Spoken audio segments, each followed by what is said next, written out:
जैसे कि गाला में हमारा पेपर 3 चल रहा है और लास्ट वीडियो में हम सेक्शन ए में क्वेश्चन नंबर 1 से लेकर 10 तक कंप्लीट करके हैं। आज हम क्वेश्चन नंबर 11 से करेंगे। तो सबसे पहले उसकी मीनिंग समझे। देखो हमें क्या मिला हुआ है, paper 3 section A, answer the following. Question number 11 से कर रहा हूं, ठीक है ना, 1 से लेकर 10 तक कंप्लीट करके आए हैं। तो देखो अभी हमारे पास 11 है, तो क्या मिला हुआ है, फाइंड द डिस्क्रिमिनेंट। हमें डिस्क्रिमिनेंट फाइंड करना है ऑफ द इक्वेशन। ये नीचे जो हमें इक्वेशन दिया हुआ है उसकी हमें डिस्क्रिमिनेंट फाइंड करना है। तो देखो किस तरह होगा, अभी आपको क्या मिला हुआ है, 5√2 x square plus 8x minus 3√2 equals to 0, ये दिया गया। सबसे पहले इसको कंपेयर करो, सबसे पहले इसको कंपेयर करो किसके साथ, ax square plus bx plus c equals to 0। तो x स्क्वायर के साथ ये a है, तो a की वैल्यू क्या हुई 5√2, इसी तरह b की वैल्यू क्या हुई 8, c की वैल्यू क्या हुई -3√2, ठीक है ना। तो ये a b और c की वैल्यू मिल गई। अभी हम डिस्क्रिमिनेंट फाइंड करेंगे। तो हमारी डिस्क्रिमिनेंट की फॉर्मूला क्या है, d equals to B square minus 4ac। Okay, b की जगह पे क्या रखूंगा 8 की स्क्वायर माइनस 4, a की जगह पे क्या रखूंगा 5√2, दूसरी जगह पे c की जगह पे -3√2। ओके, वैल्यू पुट की।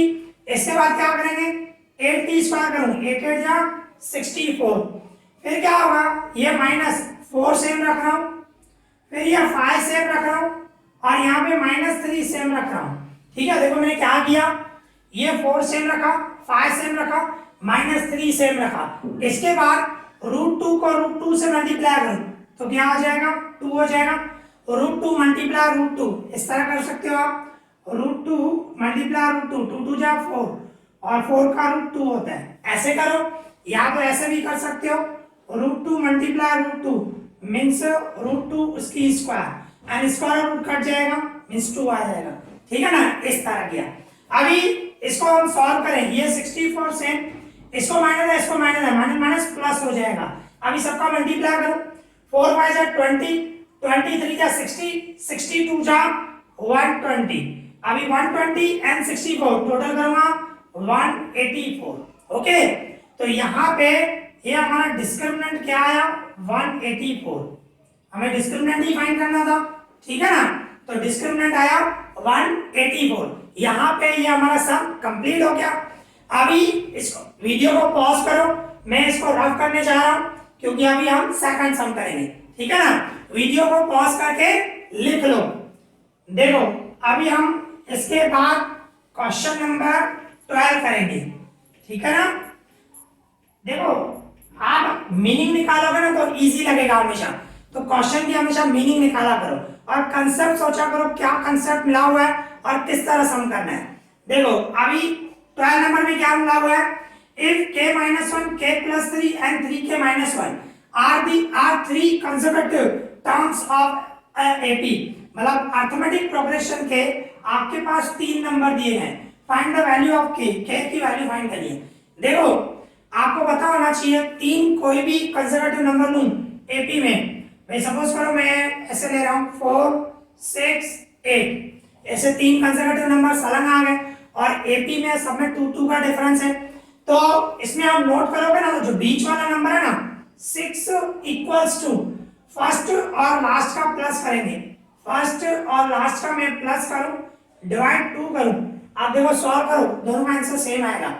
भाई 4 और 8 टोटल करूं 12, 12 को 2 से डिवाइड करूं 6, देखो आया ना इक्वल्स टू 6 हमें मिला हुआ है। ऐसे कोई भी नंबर आप सोच सकते हो। भाई सपोज करो मैं ऐसे दे रहा हूं 10 15 20, अभी देखो ये 80 में है, सब में 5 का डिफरेंस है, 10 में मैंने 5 ऐड किया 15 में 5 ऐड किया 20, मतलब ये 80 में है, बराबर ना। तो जो बीच वाला नंबर है 15 इक्वल्स टू क्या करोगे, फर्स्ट और लास्ट का टोटल 10 प्लस 20 एंड डिवाइड 2 करो, एवरेज निकालना है कहने का मतलब। तो 10 और 20 का टोटल 30, 30 को 2 से डिवाइड करो 15, देखो है ना, तो 15 इक्वल्स टू मैं ऐसे लिख सकता हूं। तो ये ध्यान रखना है आपको, ये कंसेप्ट है आपको पता होना चाहिए कि एपी में अरिथमेटिक प्रोग्रेशन में कभी भी 3 नंबर होते हैं, 3 कंसेक्यूटिव नंबर होते हैं, तो जो बीच वाला नंबर होता है वो फर्स्ट और लास्ट का एवरेज के इक्वल होता है, ठीक है ना। तो इसमें आपको देखो 3 कंसेक्यूटिव नंबर दिए हुए हैं ऐसे k-1 और इसके बाद है k+3 एंड तीसरा नंबर है 3k-1, इस तरह दिया गया है। तो देखो जो बीच वाला है k+3 बीच वाला इक्वल्स टू, मैं क्या करूंगा फर्स्ट और लास्ट का टोटल करूंगा k-1 फर्स्ट ये एंड 3k-1 दोनों का टोटल करूंगा बीच में प्लस एंड डिवाइड क्या करूंगा 2, इस तरह, ठीक है ना, जैसे अभी मैंने समझाया। तो देखो ये k+3 से अभी देखो k और 3k दोनों प्लस में है तो क्या आ जाएगा 4k, फिर -1 एंड -1 -2, ठीक है, एंड डिवाइड में 2, फिर क्या होगा ये k+3 से इन दोनों में से 2 कॉमन निकल रहा है, 2 कॉमन निकाल दो तो ब्रैकेट में क्या होगा 2k-1 एंड डिवाइड में 2, तो देखो 2 2 कट जाएगा ना, मींस क्या हुआ k+3 equals to 2k-1, 2 2 cut कर दिया। अभी क्या होगा देखो ये 2k सेम ये प्लस के उस साइड जाएगा माइनस के, ये 3 सेम -1 है इस साइड आएगा इक्वल्स टू के साइड +1। देखो मैंने क्या किया ये 2k सेम रखा प्लस के इक्वल्स टू के उस साइड लेके गया था माइनस के, और ये 3 सेम -1 है इस साइड लेके आया था +1। तो आप देख सकते हो ये 3 और 1 4 हुआ और 2k में से 1k माइनस करूं तो क्या बचा k बचा ना, मतलब k की वैल्यू क्या आई 4 आई, ठीक है ना। हमें k की वैल्यू फाइंड करनी है तो हम इस तरह लिख सकते हैं k equals to 4, 4 equals to k या तो k इक्वल्स टू 4, एक ही बात है, ठीक है। तो यहाँ पे ये हमारा सब कंप्लीट हो गया। अभी वीडियो को फिर से पॉज करो, मैं ये रफ करने जा रहा हूँ, उसके बाद हम 13 नंबर कर रहे हैं, ठीक है ना, मैं इसको रफ कर रहा हूँ। देखो बिल्कुल इजी कंसेप्ट है, आपको ये जो कंसेप्ट होते हैं अगर जो आपको अच्छे से ध्यान होगा तो ये सब बिल्कुल इजी होते हैं, ठीक है ना, सिर्फ आपको ध्यान से करना होता है। ओके देखो अभी हमारे पास 13 नंबर है, 13 में देखो क्या बता रहा है in triangle ABC, triangle ABC बता रहा है। तो सबसे पहले ट्रायंगल बता दो, मींस बना दो, ये हमारा ट्रायंगल एबीसी इस तरह हम बना देंगे, ए ये बी और ये सी, ये ट्रायंगल एबीसी। फिर आगे क्या होता है points M and N lie on AB and AC respectively, मतलब एबी पर जो है एम पॉइंट है ऐसे बता रहा है और एसी पर एन पॉइंट है ऐसे बता रहा है, ठीक है ना। M and N lie on AB, मतलब एम जो है एबी पर है एंड एन जो है वो एसी पर है, ठीक है ना, इस तरह। एंड ये भी बता रहा है एम एन पैरेलल बीसी, ये बता रहा है एम एन की जो है एम एन जो लाइन है वो बीसी के पैरेलल है, इस तरह में दिया गया। फिर आगे बता रहा है if A M equals to A M, ये वाला हमें मिला हुआ है x+1 ऐसे मिला हुआ है। फिर एम बी आपको दिया हुआ है, एम बी ये हुआ उसकी वैल्यू x है। फिर ए एन ये होगा हमारा 3x-3, ओके ये 3x-3, और इसके बाद एन सी, ये एन सी हमारा क्या है 4x-10, ठीक है ना। हमें ये दिया गया है ए एम एम बी और ए एन और एन सी, तो ये तो फॉर्मूला बन गई हमारी फंडामेंटल थ्योरम, ठीक है ना। तो इस तरह इसमें हम फॉर्मूला बनाए ए एम डिवाइड में एम बी, यहां से आपने लिया A M divide M B, तो कंपलसरी यहां से भी ऐसे ही लेना है A N divide N C, A N divide N C, इस तरह लेना है। अभी हम वैल्यू पुट करें और उसमें से x की वैल्यू फाइंड करेंगे। ए एम आपको क्या दिया हुआ है x+1 दिया हुआ है, एम बी क्या दिया हुआ है x दिया हुआ है, ए एन आपका है 3x-3 एंड डिवाइड में एन सी है आपका 4x-10।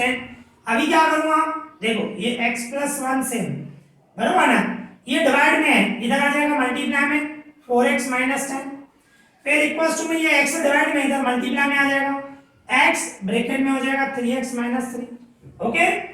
देखो सिंपल है, क्या किया ये x+1 सेम रखा, ये 4x-10 इधर लेके आया और ये 3x-3 सेम रखा, x इधर मल्टीप्लाई में रखिएगा, ठीक है ना। अभी क्या होगा x को इन दोनों से मल्टीप्लाई करो, x को इससे मल्टीप्लाई करो तो 4x², x को 10 से करूंगा तो 10x, अभी 1 को इन दोनों से मल्टीप्लाई करो प्लस 4x एंड 10। देखो क्या किया, सिंपल है। पहले मैंने x को इन दोनों से मल्टीप्लाई किया, x को 4x से मल्टीप्लाई किया तो 4x स्क्वायर, फिर बीच में माइनस x को 10 से किया 10x, फिर 1 को इन दोनों से किया, 1 को 4x से करूंगा 4x ही आएगा, 1 को 10 से करूंगा 10 ही आएगा और माइनस 10 ही होगा, ठीक है ना। फिर इसके इक्वल्स में मैं इससे इनटू करूं तो क्या आ जाएगा, 3x square minus 3x, x से मल्टीप्लाई किया, x को इससे मल्टीप्लाई किया 3x स्क्वायर माइनस से 3 को x से किया 3x, ठीक है। अभी इन दोनों को इक्वल्स टू के इस तरह लेके आऊंगा, तो देखो किस तरह होगा, ये 4x स्क्वायर से माइनस ये देखो 10x और 4x, साइन बढ़ेगी देखो माइनस, इसको माइनस है इसको प्लस है, माइनस प्लस माइनस, तो 10x में से 4x है तो 6x माइनस 10, ठीक है। ये सेम रखा, 10x और 4x को सॉल्व किया, साइन बढ़ेगी और 10 में से 4 गया 6 और ये माइनस 10 से, और इन दोनों को इक्वल टू के इस साइड लेके आ रहा हूं, ये 3x स्क्वायर को प्लस की साइन है माइनस 3x स्क्वायर होगा और ये माइनस है इक्वल टू के साइड आएगा प्लस 3x इक्वल टू में 0, ओके। इसके बाद क्या होगा, ये देखो 4x स्क्वायर में से 3x स्क्वायर है तो रिमेनिंग क्या बचा x स्क्वायर, ये 6x और 3x साइन बढ़ेगी, 6x में से 3x गए तो 3x और ये माइनस 10 इक्वल टू 0। अभी क्या करूंगा, इसके फैक्टर निकालेंगे, मतलब ऐसे दो नंबर सोचो जिनका मल्टीप्लाई 10 हो प्लस या माइनस करने से 3 आए, तो कौन सा टेबल लगेगा, 5 2 जा 10 होगा, 5 में से 2 गए 3 होगा, ठीक है ना। तो इसके फैक्टर में यहाँ पे लिख देता हूँ, इस तरह होगा x स्क्वायर और बीच में माइनस है, बड़े को माइनस की जाए तो माइनस 5x फिर plus 2x minus 10 equal to 0, means 3x को मैंने स्प्लिट कर दिया, जो टेबल लगा रहा हूं 5 2 जा, तो बीच में माइनस है तो बड़े को माइनस छोटे को प्लस, ठीक है ना। इसको सॉल्व करो, यही आना चाहिए, ओके। ये फैक्टर आप सीख के आए हो। अभी इसमें से मैं x कॉमन निकालूं तो ब्रैकेट में क्या होगा, x माइनस 5, इसमें से 2 कॉमन निकलेगा, ब्रैकेट में x माइनस 5, 2 का डबल 5 10 पे 5 जा लगेगा, ये देखो दोनों ब्रैकेट सेम हो गए, तो एक ब्रैकेट में x माइनस 5, दूसरी ब्रैकेट में x प्लस 2 इक्वल टू 0, तो therefore x minus 5 equal to 0 और में x प्लस 2 इक्वल टू 0, तो x इक्वल टू ये माइनस 5 आउटसाइड जाएगा प्लस 5 और में x प्लस 2 आउटसाइड जाएगा माइनस 2, तो कहने का मतलब देखो x इक्वल टू माइनस 2 तो पॉसिबल नहीं होगा, क्योंकि क्या है वो one type of side of the triangle है, ट्रायंगल की जो MB वैल्यू है, MB की जो वैल्यू है वो x है, तो वो कभी भी माइनस में नहीं होती है, ठीक है ना।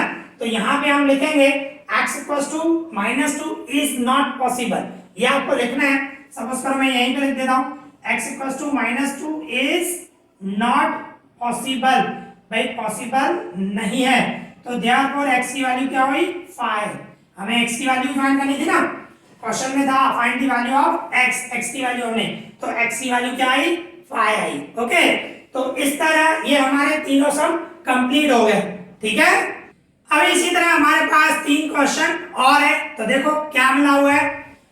क्वेश्चन नंबर 14 इवैल्यूएट, हमें वैल्यू फाइंड करनी है इसकी tan 1 degree, tan 2 degree, tan 3 degree dash dash dash up to tan 89 degree तक हमें फाइंड करना है, ठीक है ना। सब इनटू में ध्यान रखना। तो देखो किस तरह होगा, हमें दिया गया है tan 1 डिग्री, ओके, फिर इनटू में tan 2 डिग्री, इनटू में tan 3 डिग्री, इनटू में tan 4 degree dash dash dash up to tan 89 degree, ऐसे दिया गया है, ठीक है ना। 89 88 अप टू 89 तक है, ठीक है ना।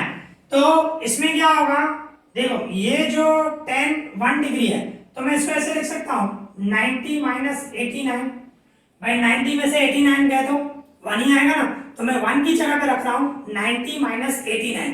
क्यों रख रहा हूँ, आपको फॉर्मूला पता होनी चाहिए, tan 90 माइनस थीटा क्या होता है, 90 में से कंपल्सरी होना चाहिए, तो वो होता है cot थीटा, 90 आ गया तो बराबर ना, tan 90 minus theta equal to क्या होता है cot थीटा होता है। तो वही देखो मैं 1 की जगह पे क्या रख रहा हूँ 90 माइनस 89। इसी तरह ही tan 2 है, तो tan 2 की जगह पे मैं क्या रखूं 90 माइनस 88, अभी 90 में से 88 गए तो 2 ही आएगा। इसी तरह ही आगे 100 होता जाएगा, और लास्ट में जो हमारा है भाई 10, 88, 10, 89 अप टू 89 तक है ही हमारे पास, ठीक है ना। तो मैंने स्टार्टिंग के 2 सॉल्व किए और लास्ट में 2 रखे, मीन्स ये 3 और 4 भी अगर आपको करना हो कर सकते हो, इनटू होके लास्ट में 1 ही होने वाला है। किस तरह देखो, अभी इसको मैं ऐसे लिख सकता हूँ 10, 90 माइनस 89 है, 90 आ गया तो 10 का क्या कर दूंगा cot 89 हो जाएगा, ओके। इसका भी 90 है तो 10 का क्या हो जाएगा cot 88 हो जाएगा, so on up two means ये सेम रख रहा हूँ 10, 88 इंटू 10, 89, ठीक है ना। मीन्स ये जो सॉल्व किया हमने 1 से लेकर 89 तक है, 1 डिग्री 2 डिग्री 3, 4, 5 अप टू 89 तक है। तो हमने स्टार्टिंग के 2 लिए और लास्ट के 2 लिए, ठीक है ना। अभी क्या करूंगा मैं इनका मल्टीप्लाई करूँ, रीअरेंज कर रहा हूँ cot 89 और ये आगे लेके आ रहा हूँ 10, 89, ओके, इनटू में cot 88 एंड ये भी आगे लेके आ रहा हूँ इनटू 10, 88, सो ऑन, ऐसे बहुत सारे नंबर होंगे। तो इसमें क्या है अभी आप देखो cot 89 और 10, 89 दोनों का मल्टीप्लाई करो तो क्या होगा 1 होगा, क्योंकि दोनों की डिग्री सेम हो गई। और 10 की फॉर्मूला क्या होती है साइन अपॉन कॉस, आप खुद सोचो 10 की होती है फॉर्मूला साइन अपॉन कॉस, ठीक है ना। कोई भी हो 89 डिग्री समझो 89, 89, ये 10 मींस ये 10 की रखी मैंने।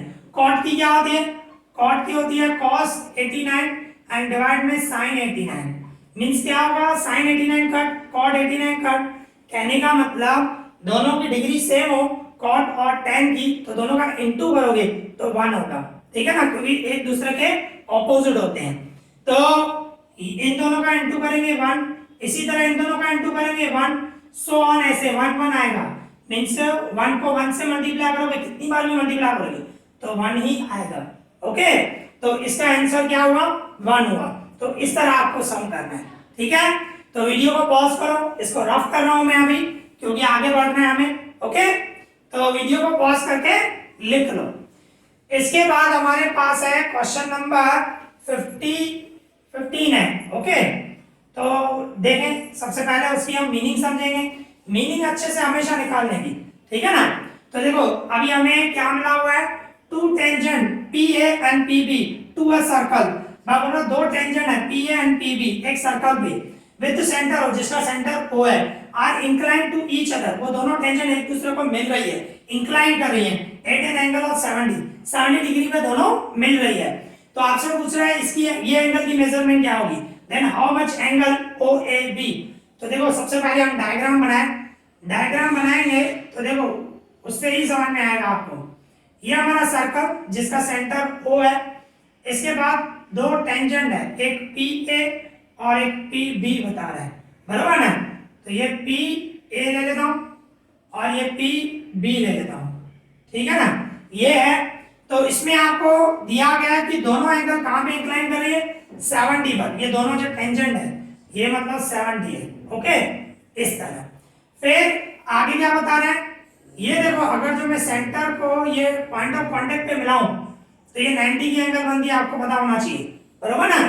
और ये भी सेंटर को मैं पॉइंट ऑफ कांटेक्ट पे मिलाऊं तो ये भी क्या होगा 90 होगा, ये भी 90 होगा, ये 70 है ये 90 है।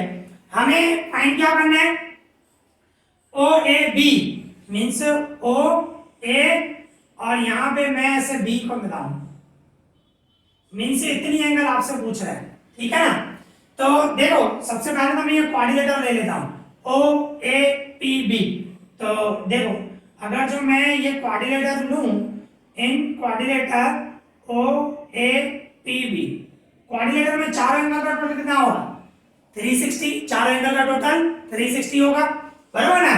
तो मींस मैं क्या बोलूंगा angle AOB plus angle OAP angle OBP and angle APB equals to 360। क्या किया मैंने AOB मतलब ये वाली एंगल, ठीक है, जो सेंटर में वो वाली एंगल, और OAP मतलब राइट एंगल दी हुई है, BP वो भी राइट एंगल है, और APB आपको 70 दिया गया। तो देखो ये हमें एंगल सेंटर पे क्या बनेगी वो हमें फाइंड करनी है, नहीं मिला हुआ है। ये मिला हुआ है 90 है, ये मिला हुआ है 90 है, ये मिला हुआ है 70, ओके, इक्वल्स टू में 360। तो मैं ये एंगल AOB प्लस इसका प्लस करूं 90 और 90 180, 180 एंड 70 तो क्या होगा 250 इक्वल्स टू 360। फिर एंगल AOB इक्वल्स टू 360, उस साइड जाएगा 250 माइनस में जाएगा, मींस एंगल AOB क्या हुआ, इसमें से माइनस करूंगा 110, मतलब सेंटर में जो एंगल बनेगा वो 110 हुआ, ओके। तो ये 110 हुआ, पर मैं अगर जो ऐसे मिला दूं, देखो इसको मैं अगर जो ऐसे मिला दूं तो सेंटर में से पास हो रही है, तो कहने का मतलब क्या होगा, ये 50 मतलब 110 है, 110 का हाफ हो जाएगा, ये 55, ये भी 55, क्योंकि सेंटर में से हो रहा है तो ये बाइसेक्टर होता है, तो आधी आधी एंगल हो जाएगी, बराबर। अभी हमें कौन सी एंगल निकालनी है, ये पहले स्टेप किया मैंने AOB निकाला, फिर मैंने ये क्या किया, ये बाइसेक्टर मीन सेंटर में से निकाला, तो ये 55, ये भी 55। अभी हमें निकालनी कौन सी है, OAB निकालनी है, ठीक है ना। तो ये समझो मैं आपको ये जो है OA और यहाँ पे जो ये पॉइंट है इसको मैं समझो M नाम दे देता हूँ। तो ये देखो ट्रायंगल बन रहा है OAM, ठीक है ना। तो ट्रायंगल में तीनों एंगल का टोटल कितना होता है 180। तो मैं क्या करूंगा, अभी ये ट्रायंगल ले रहा हूँ OAM, तो उसमें ये मैं इसको रफ कर रहा हूँ, ठीक है, इसको मैं रफ कर रहा हूँ इस तरह। पहले मैंने हमने एंगल AOB निकाला, अभी क्या निकालूंगा मैं, ये ट्रायंगल ले रहा हूँ, थोड़ा डीप में है समझना, ओके। तो देखो अभी मैं क्या ले रहा हूँ, ये ट्रायंगल ले रहा हूँ, ट्रायंगल OAM, ठीक है, ये ट्रायंगल लिया OAM, ये वाला ट्रायंगल लिया, तो उसमें angle OAM and plus angle AOM plus angle AMO, तीनों का टोटल क्या होगा 180। ट्रायंगल की तीनों एंगल लिए मैंने, देखो OAM मतलब ये एंगल हुई, इसके बाद है AOM मतलब ये एंगल हुई, और दूसरा AMO मतलब ये एंगल हुई, ठीक है ना। तो ट्रायंगल की तीनों एंगल का टोटल कितना होता है 180। तो देखो ये जो है OAM वो आपको फाइंड करनी है, वो नहीं मिली हुई है आपको, और दूसरा AOM मतलब जो सेंटर में बन रही है 55, अभी हमने निकाला, और AMO ये वाली ये क्या है राइट एंगल होगी, बराबर ना, मतलब ये 90 होगी इक्वल्स टू 180, ठीक है ना। सेंटर में से पास हो रही है, आप देख सकते हो ये सेंटर में परपेंडिकुलर बाइसेक्टर, और ये दूसरा कॉर्ड निकाला AB, तो यहाँ पे 90 एंगल बनेगी। तो ये एंगल OAM प्लस इन दोनों का प्लस करो तो 145 इक्वल्स टू 180। फिर क्या होगा, angle OAM equals to 180, 145 plus में उस साइड जाएगा माइनस में, means angle OAM equals to क्या होगा 35, इसमें से माइनस करूं ये OAM आई, तो बताओ आप एंगल OAB क्या होगी, सेम ही होगी ना। देखो OAM मतलब ये एंगल, मैं इसको ऐसे भी लिख सकता हूं OAB, तो यही एंगल होगी ना। तो OAB भी क्या आई 35, जो OAM आई वही OAB होगी, ठीक है ना। थोड़ा डीप में है पर इजी है। देखो मैंने सिंपल है किस तरह किया, पहले मैंने ये क्वाड्रिलेटरल लिया OAPB, ये क्वाड्रिलेटरल लिया, उसमें से मैंने कौन सी एंगल निकाली थी AOB निकाली जो 110 है, ठीक है ना। फिर क्या किया मैंने सेंटर में से ऐसे ये लाइन निकाली, तो ये सेंटर में बनी, तो दोनों ये 110 का हाफ किया, मतलब ये 55 होगी, ये 55 होगी। फिर ये मैंने ट्रायंगल लिया, ये वाला ट्रायंगल OAM, ये जो ट्रायंगल है इतना ट्रायंगल लिया मैंने, क्योंकि ट्रायंगल की तीनों एंगल का टोटल क्या होता है 180 होता है, तो वो मैंने तीनों का टोटल 180 लिया, उसमें से मैंने OAM निकाली, ये वाली एंगल निकाली, तो OAM बोलूं या OAB बात एक ही है, ठीक है ना। इस तरह करना है, ओके। तो यहाँ पे ये हमारा सम कंप्लीट हो गया। अभी एक सम और है, वीडियो को पॉज करें ये लिख लो, ठीक है ना। तो अभी हम इसके बाद क्वेश्चन नंबर 16 करेंगे। देखो सबसे पहले इसको हम रफ करें और क्वेश्चन की मीनिंग समझें। देखो क्वेश्चन नंबर 16 में क्या बता रहा है, A circle is inscribed in quadrilateral PQRS, मतलब एक सर्कल है, मैं बोल रहा है क्वाड्रिलेटर को इंस्क्राइब कर रहा है, मतलब क्वाड्रिलेटर के अंदर है। देखो और वो भी इंस्क्राइब का मतलब किस तरह, मैं डायग्राम बता रहा हूँ। ये PQ मिला हुआ है, ये QR मिला हुआ है, RS मिला हुआ है। तो आपसे पूछ रहा है what is the length of SP, SP की लेंथ क्या होगी। मींस क्या बता रहा है भाई, इस तरह बता रहा है। देखो सबसे पहले मैं डायग्राम निकाल दूं,